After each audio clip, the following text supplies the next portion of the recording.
হযরত আনাস ইবনে মালিক রাদিয়াল্লাহু তাআলা আনহু বলেন, একদিন যখন আল্লাহর রাসূল সাল্লাল্লাহু আলাইহি সাল্লাম আমাদের মাঝে বসেছিলেন, আমরা তাকে হাসতে দেখলাম, এমনকি তার দাঁতও ফুটে উঠল।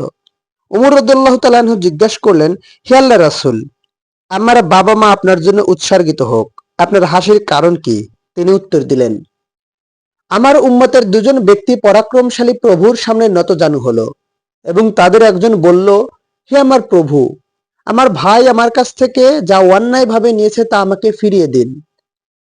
তিনি অভিযুক্তকে বললেন, তোমার ভাইয়ের কাছ থেকে যা অন্যায়ভাবে নিয়েছো তা তাকে ফিরিয়ে দাও।